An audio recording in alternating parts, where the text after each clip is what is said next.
As an ER doctor, I feel like we, in general, do a disservice to families by asking them if they want us to do everything in goals of care conversations.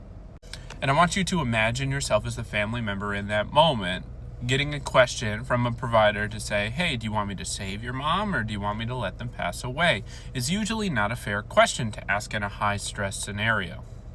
So in order to slow down the momentum of the conversation, if time allows, because oftentimes you have a couple minutes if you're preemptive about this conversation, I will ask the family, not if you want me to do anything, but what your family member would say about the situation if they could talk to me.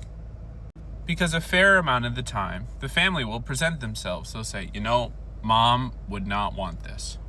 This is too much. She had said a long time ago that if things got dire like this, to let her go. That's not the family member talking for themselves. That's the family member talking on behalf of their loved one, who they know way better than you. And aside from the DNR, DNI, comfort care, hospice kind of situation, they could also say, Mom said if things got really serious, do everything, give it a good 48 hours, give it a good college try.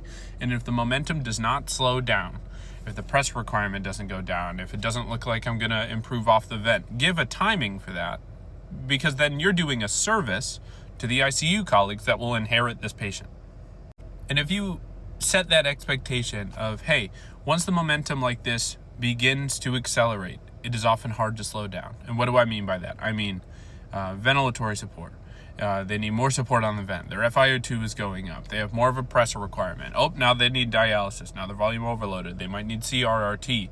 The momentum of these things and the acutely critically ill can be hard to control sometimes. That's what makes ICU medicine, I imagine, pretty difficult.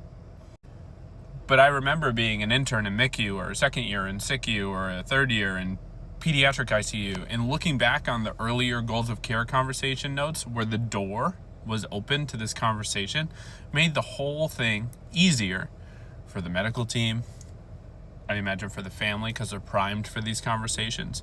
And it's better for the patient because you're not languishing, you're not withholding care that they might want, and you're also not exposing the patient to invasive procedures that they might not want.